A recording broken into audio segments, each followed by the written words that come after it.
Varza la cuptor cu ciolan afumat nu are legătură cu varza călită, dar asta nu înseamnă că este mai prejos decât ea, ba chiar din contră. Când este gătită lent la cuptor, varza devine moale și fragedă, iar carnea de pe ciolan pică pur și simplu de pe os și se topește în gură. În plus, este foarte simplu de făcut. Să vedem lista de ingrediente.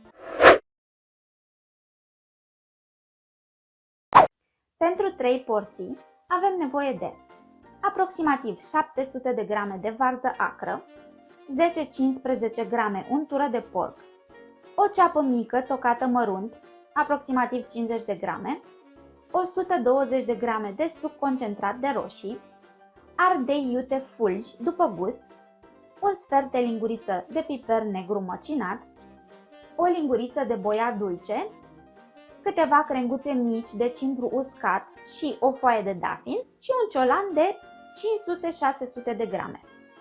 Mai întâi preîncălzim cuptorul la 160 de grade Celsius. Îndepărtăm părțile tari de la frunzele de varză și le tăiem în ștraifuri. Le putem tăia grosier sau subțire după plac. Să nu vă fie teamă că varza tăiată subțire se dezintegrează la gătire, pentru că este foarte rezistentă la tratamentul termic. Peste varză adăugăm puțină untură de porc, nu punem prea multă pentru că și ciolanul are destulă grăsime, ceapă tocată mărunt, sucul concentrat de roșii, nu îl punem pe tot de la început, pentru că în funcție de cât este de concentrat, s-ar putea să avem nevoie de mai mult sau mai puțin. Un praf de fulgi de ardei iuți, un sfert de linguriță de piper negru măcinat, o linguriță de boia dulce și puțin cimbru uscat.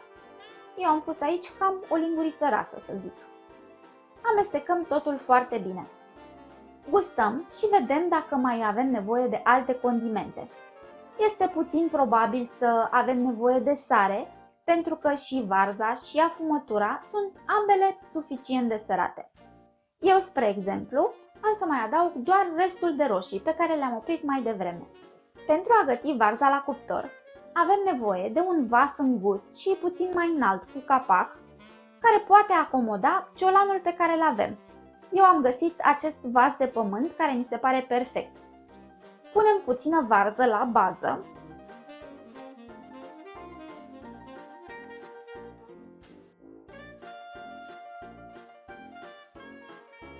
Apoi ciolanul,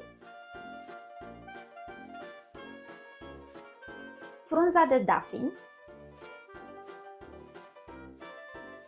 și acoperim cu restul de varză. Ciolanul trebuie să fie acoperit în totalitate, nu trebuie să stea deasupra verzei, pentru că altfel trebuie să-l verificați și să-l întoarceți tot timpul, iar șoriciul lui se va înnegri.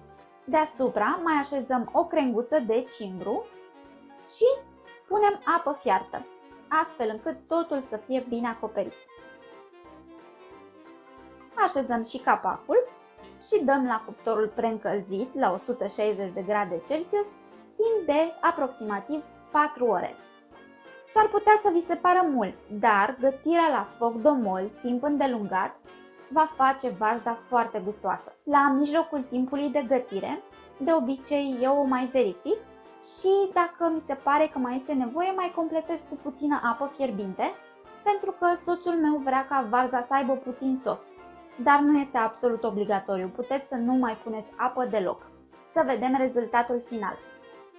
Varza arată minunat, miroase foarte bine, iar carnea de pe ciolan se desface imediat de pe os și este foarte fragedă. Serviți varza alături de mămăliguță caldă, murături, ardei iute sau ce vă place vouă. Să aveți poftă, dragilor! Ne vedem la rețeta următoare. Numai bine!